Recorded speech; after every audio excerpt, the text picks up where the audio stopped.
Fala aí galera, beleza? Professor Patrick aqui na área mais uma vez, falando com a primeira série do ensino médio. Tudo tranquilo? Vamos lá galera, vamos dar continuidade ao nosso conteúdo e o tema é uma continuação, tá? A gente vai continuar falando de geologia, tá? Vocês têm no capítulo 4, que a gente já falou, no capítulo 5 e no capítulo 6 o tema geologia. Então a gente vai dar continuidade a isso, beleza? Então, capítulo 5 de Geografia 1 da primeira série do ensino médio. Capítulo 5, Geografia 1, tá? Então, dentro de Geologia, a gente tem aí algumas teorias, tá? Interessante a gente perceber, primeiramente, a teoria da deriva continental, tá? Essa teoria é interessante porque ela foi criada num momento em que você não tinha tecnologia para comprovar a própria teoria. Você forma essa teoria a partir de evidências, tá? E quem cria essa teoria foi um cara chamado Alfred Wegener, tá? A teoria de Alfred Wegener é de 1912. Você não tinha tecnologia para comprovar. Então, o que ele faz? Como é que ele cria essa teoria? A partir de quê? A partir de evidências, tá? Então, primeiramente, a gente percebe aqui o seguinte. Olha só.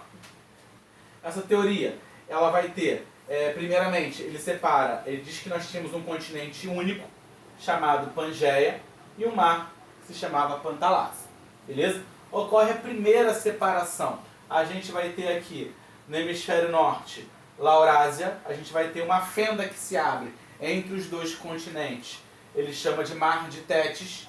E aqui nós temos ao sul, né, Gondwana. E até chegar aí a configuração atual. Só que aí o grande lance é esse. Como é que ele cria essa teoria? A partir de evidências, tá? Então ele vai observar três fatores básicos. Primeiro de todos, a configuração dos continentes, tá? O desenho aqui não está tão bom, mas é legal você pegar lá na apostila, você vai ter desenhos do mapa mundi e você vai conseguir perceber isso com tranquilidade, tá? Os continentes, eles têm uma configuração que você, observando, você percebe que eles têm um encaixe, tá? Como se fossem peças de quebra-cabeça. Então, a primeira observação dele foi essa. E ele observa muito, principalmente, o litoral da América do Sul com o litoral da África, tá? Parece de fato que você tem ali um encaixe quase que perfeito. Então, essa é a primeira evidência de Wegener, tá? E ele vai observando outras, tá? Outra bem interessante é a estrutura geológica, tá? A estrutura de rochas que eu tenho nesse litoral, aqui no litoral da África, é a mesma da América do Sul, tá? Eu estou falando do mesmo tipo de rocha com a mesma idade geológica, beleza? Então, eu tenho configuração dos continentes, dando a entender que você teve um dia tudo junto, tá? E como se não bastasse, você ainda tem as estruturas rochosas iguais e com a mesma idade geológica, tá? E um terceiro fator que também ajuda ele a criar essa teoria, que é o fator de se encontrar nas duas áreas fósseis iguais. Nós temos fósseis de animais encontrados nesse litoral iguais aos encontrados nesse litoral. Eu estou falando de fósseis do mesmo animal e não só do mesmo animal. É do mesmo animal com a mesma idade geológica. Isso que é importante, tá? Então nós temos essas evidências que fizeram com que ele criasse essa teoria, beleza? E o interessante é basicamente isso, ele não tem aqui nesse momento tecnologia para comprovar a teoria dele. Então, ele cria a partir de evidências, tá? Uma observação interessante aqui, ó. Gondwana corresponde à América do Sul, África, Antártida, Oceania e Índia. Agora, olha só. Faz sentido a América do Sul, tá? Porque ela já está no hemisfério sul. Faz sentido a África também, porque ela está no hemisfério sul. Faz sentido a Antártida, por estar no hemisfério sul, e faz sentido também a Oceania, ok? Mas por que a Índia? A Índia está lá no hemisfério norte, está lá na Ásia, e ela mesmo assim faz parte de Gondwana? Sim, o território indiano estava anexado ali a Gondwana, e ele se desprende, tá? E ele sobe para o hemisfério norte. Então você tem aí uma exceção à regra. Nem todos os territórios que hoje estão no hemisfério norte sempre estiveram lá. A Índia já esteve no hemisfério sul, anexada a Gondwana. Beleza, gente? Isso é importante, isso já caiu em prova, tá certo? Então, a observação é basicamente essa. Gondwana corresponde à América do Sul, África, Antártida, Oceania e Índia, beleza? Teoria da tectônica de placas, tá? Teoria de Hess, tá? Esse americano, ele chega e faz o seguinte, ele já tem tecnologia para comprovar justamente isso aqui, tá? Agora sim a gente percebe essa teoria, tá? Então a gente, quando fala de deriva, tá? Vamos pensar nessa palavra deriva, tá? O que é deriva? O que é um barco que está à deriva, por exemplo? Um barco que está à deriva, ele está sem remo, ele está sem motor, ele está sem vela que dê direcionamento a ele. Então ele dizia o quê? Nesse caso desse barco, esse barco ele está sem direcionamento, tá? Ele está indo de acordo com a maré. Então deriva continental é o que? Os continentes estão à deriva, tá? O que se descobre aqui? Aqui a gente descobre que, na verdade, nós temos as placas tectônicas em movimento, tá? E as placas tectônicas em movimento, né, vão fazer aí com que os continentes tenham esse movimento, beleza? Então, aqui eu já tenho tecnologia para comprovar isso. Aqui eu não vou ter uma teoria criada a partir de evidências, como aconteceu nesse momento, tá? Aqui eu vou ter já tecnologia para poder explicar o que acontece. Então, Hess, ele vai explicar, primeiramente, deriva continental. Ele explica esses movimentos aqui, agora com embasamento tecnológico para comprovar que isso aqui de fato aconteceu, beleza? Ele vai explicar a formação de dobramentos modernos, por exemplo, a gente tem aqui a nossa formação de dobramento moderno na América do Sul, né, o caso da Cordilheira dos Andes, beleza? A gente vai explicar também com isso abalos sísmicos, né, as atividades sísmicas, e a gente vai explicar a ocorrência de vulcões, tá? O vulcanismo. Então, tudo isso a partir da teoria da tectônica de placas. A gente vai falar de cada um desses, tá? Dobramentos modernos, abalos sísmicos e vulcanismo, beleza? No caso da aula de hoje, a gente vai parar em abalo sísmico. Vulcanismo e dobramento moderno está no módulo 6. A gente vai ver posteriormente, beleza? E ainda em placas tectônicas, a gente vai ter os limites de placas, porque a placa tectônica ela tem várias formas de se movimentar. Eu posso ter uma placa indo em direção a outra, tá? Entrando em conflito. Eu posso ter duas placas tectônicas se separando. Eu posso ter duas placas fazendo um movimento lateral, tá? Esse movimento paralelo.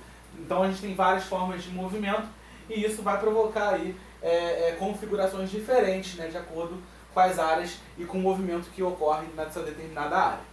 Beleza? Então vamos lá, limites de placas. Primeiro que a gente vai ver, convergente. Convergente é quando eu tenho uma placa indo de encontro a outra, tá? Aqui geralmente você vai ter a ocorrência, né, de dobramentos modernos, você pode ter a ocorrência de vulcões também, você pode ter abalos sísmicos, tá? Um exemplo aqui, ó, a placa sul-americana e a placa de Nazca, tá? Aqui você vai ter um encontro de duas placas e vai provocar ali a formação de um dobramento moderno, que é justamente o que eu já falei, a Cordilheira Cordilheira dos Andes, tá? A Cordilheira dos Andes ela vai cortar boa parte da América do Sul, né? Os países que a gente chama de países andinos, tá? Recebem esse nome, países andinos, justamente por serem cortados pela Cordilheira dos Andes, tá? Aqui eu tenho uma placa indo de encontro a outra. No caso da placa de Nazca, ela acaba fazendo esse movimento assim, ó, que a gente chama de movimento de subducção, tá? É um processo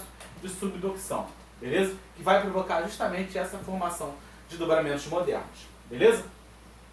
Divergentes, tá? Limites divergentes. Você vai ter as placas se separando, tá? Você vai ter elas se separando e a gente observa isso na dorsal mesoatlântica, tá? Que separa a placa africana da placa sul-americana. As duas estão se separando, tá? Você tem muita ocorrência aqui de material magmático sendo expelido, formação de ilhas vulcânicas. A Islândia, por exemplo, é uma formação que é uma ilha que se formou a partir desse processo, tá? De atividade vulcânica, beleza? E ela justamente está na dorsal mesoatlântica. Tranquilo, gente? Então, eu tenho aqui separação de placas. As placas estão se separando. E, por fim, o limite transformante, tá? o limite transformante você vai ter o quê? As placas tectônicas fazendo esse movimento paralelo em sentido contrário, beleza? Movimento paralelo em sentido contrário. Um exemplo disso, a placa do Pacífico e a placa norte-americana, na área lá que a gente chama de, que a gente tem lá inclusive uma falha famosa, que é a falha de San Andreas, tá? Interessante, galera, olha só, lá na área da falha de San Andreas nós temos terremotos, abalos sísmicos constantes. Aí eu pergunto, isso é bom ou é ruim? Tá? É bom por um lado e ruim por outro. Como assim, professor? Pode ser bom por algum lado você ter terremotos constantes numa área? Simples. Se você tem terremotos constantes, significa que o planeta está aliviando a sua pressão interna. Lembra que eu falei no módulo 4? Os movimentos de convecção, tá? Que ocorrem no interior do planeta. Isso vai gerando uma pressão interna e o planeta precisa fazer o quê? Aliviar essa pressão. Ele alivia através dos terremotos, tá? O movimento de placa tectônica, né, em geral, que vai formar atividade vulcânica, que vai formar o dobramento moderno. Ele está ali em movimento e aliviando a sua pressão. Quando fica muito tempo sem ter algum tremor de terra nessa área, eles ficam preocupados, porque significa que se ocorrer algum movimento, pode ser que venha com maior intensidade, tá? Então um terremoto, é melhor que tenham terremotos constantes de baixa intensidade do que ficar muito tempo sem ter um terremoto e quando tiver, você ter aí algo mais devastador, tá? Algo com maior poder de destruição. Então a gente tem isso aqui ocorrendo nessa área que a gente chama de falha de San Andreas. Beleza, galera? Continuando, agora a gente vai entrar aí nessa parte que a gente vai falar de abalo sísmico, a gente vai falar de vulcanismo, vai falar de formação de dobramentos modernos, tá?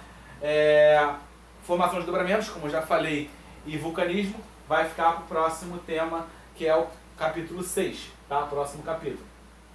Então, abalos sísmicos. Primeira coisa que a gente tem que compreender, hipocentro ou foco, tá? É o ponto do interior da Terra onde você vai ter ali a colisão da placa, lá. Ponto no interior da crosta terrestre onde ocorre a colisão das placas tectônicas. Então, você tem elas entrando em colisão. Quando elas entram em colisão, você vai ter um efeito que vai refletir na superfície. Vai ter uma força de acordo com a colisão que vai refletir na superfície. E o ponto da superfície onde você vai registrar o tremor, né, o terremoto de maior intensidade, o ponto de maior intensidade, de maior violência desse terremoto é chamado de epicentro. Então, hipocentro ou foco é onde ocorreu o encontro de placas no interior da crosta, tá? E o ponto da superfície onde ocorreu o terremoto de maior violência é chamado de epicentro. Beleza? Então a gente tem aí várias áreas no planeta inteiro que sofrem com essas atividades, né, de tremor de terra, atividades sísmicas. Deixa eu pegar aqui a apostila. Eu queria que vocês, por favor, né, quem não pegou a apostila, aliás, galera, mais uma vez, começou a assistir a aula, pega a apostila, tá? Tenta acompanhar junto, façam as marcações de vocês, beleza? Então vamos lá. Quem não estiver com a apostila, dá uma pausa no vídeo rapidinho, pausa aí rapidinho, e pega e abre, por favor, na página 120, que eu quero mostrar uma tabelinha para vocês. Eu quero fazer uma comparação aqui que é importante a gente entender. Beleza? Então vamos lá. Na página 120 do capítulo 5, né, em Geografia 1, a gente tem lá duas tabelas da ocorrência de terremotos em países periféricos, tá, em países mais pobres, e a ocorrência em países centrais, tá, em países que estão mais preparados para isso. Aí eu não vou falar da tabela inteira, eu queria fazer uma comparação entre dois lugares, tá? A gente vai observar aqui, por exemplo, a Índia e o Japão, tá? Em determinados momentos. Reparem nisso daqui. Índia, tá? 16 de janeiro de 2001. Um terremoto de magnitude 7.9, tá? Enquanto isso no Japão, Hokkaido, tá? 25 de setembro de 2003. Um terremoto de magnitude 8.3. Ou seja, vamos lá. Um terremoto de 8.3 no Japão e um terremoto de 7.9 na Índia. Então, o do Japão é mais forte. 8.3 é mais forte do que o de 7.9. Agora, olha só. Quantidade de mortes na Índia, 20 mil mortes. Tá? Quantidade de mortes no Japão, 0. Ou seja, um terremoto mais forte no Japão com 0 de morte. E um terremoto que é forte, porém não tanto como aquele que ocorreu no Japão, com 20 mil mortes. O que vai explicar isso? Tá? Eu estou falando do preparo, basicamente, do país em relação a essas atividades. Tá? Aí aqui abaixo das tabelas nós temos aí alguns dos motivos disso ocorrer. Tá?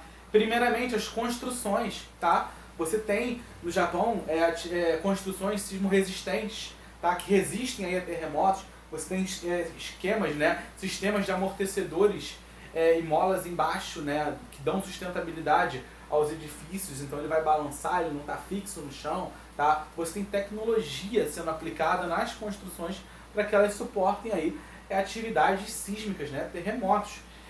Outro fator, olha lá, países centrais, nos países centrais você tem programa de treinamento.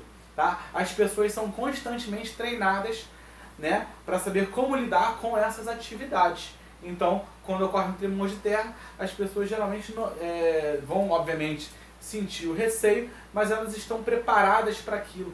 Então, elas vão agir diante daquela situação de maneira mais consciente, beleza? Então, olha lá, outro resgate, o resgate nos países centrais, ele ocorre de maneira muito mais eficaz por causa das técnicas que eles utilizam, tá? Por causa dos equipamentos que eles utilizam, de encontrar feridos e tudo mais. Então você tem aí o resgate nos países centrais muito mais preparado, né, para atuar em atividades como essa. E por fim, tá, e não menos importante, você tem muitas construções ilegais nos países periféricos. Tá? Eu vou falar, por exemplo, não só de países onde você tem atividade de terremoto. Se você pensar no Brasil, nós temos muitas áreas com construções ilegais. Tá? Agora imagina isso num país que tem terremoto, num país que você não pode construir numa determinada área, mas você vai ter construções mesmo assim, a população não é tão bem informada, estou falando de país subdesenvolvido, e você tem com isso muitas mortes que ocorrem em eventos sísmicos. Tá? Basicamente isso. Por isso que você tem, né, essa diferença absurda. Né? Eu falei de 20 mil mortes na Índia contra 0 mortes no Japão. E olha que o terremoto do Japão foi mais forte. Então a gente vai ter essa diferença, né, em países periféricos, né, países subdesenvolvidos, e países centrais, países desenvolvidos, como eles agem, né, como eles atuam aí diante dessas atividades. Tá? Para fechar, galera, abalos no Brasil. Tá? Olha lá, desabamento de grutas. Quando a gente fala assim, no Brasil não tem terremoto, a gente vai ter até uma ocorrência ou outra, tá? Mas, obviamente, com muito menor intensidade, beleza? Olha lá, desabamento de grutas pode provocar aí um tremor de terra, epicentro nos Andes. Se eu tiver um terremoto na Cordilheira dos Andes, lá na área dos Andes, e esse terremoto for muito violento, pode ser que você tenha algum reflexo aqui no nosso território, tá? Porém, como eu já falei, nada grandioso, nada com poder grande de destruição, beleza? E por fim, acomodação de camadas, o que a gente chama de princípio de isostasia, quando você retira um grande peso de uma área, ou você põe, por exemplo, uma construção de uma hidrelétrica. Então uma área que não tinha antes um acúmulo tão grande de água por causa de uma barragem, agora passa a ter. Ali você vai ter uma acomodação de camadas, né, que pode provocar ali um tremor de terra, tá? Por causa desse princípio que a gente chama de princípio isostático ou isostasia. Beleza, gente? Tá? Espero que tenham entendido. Tá? Então, mais uma vez, repito, estejam sempre com a apostila. Outra, acabei o capítulo 5, isso significa que vocês precisam fazer o quê? Pegar a apostila, abrir nas atividades e fazer as atividades do capítulo 5, beleza? Não deixem de fazer isso. Terminou uma atividade, já corre lá para os exercícios e façam, beleza? Então é isso, galera. Um grande abraço a todos, tá? Até a próxima.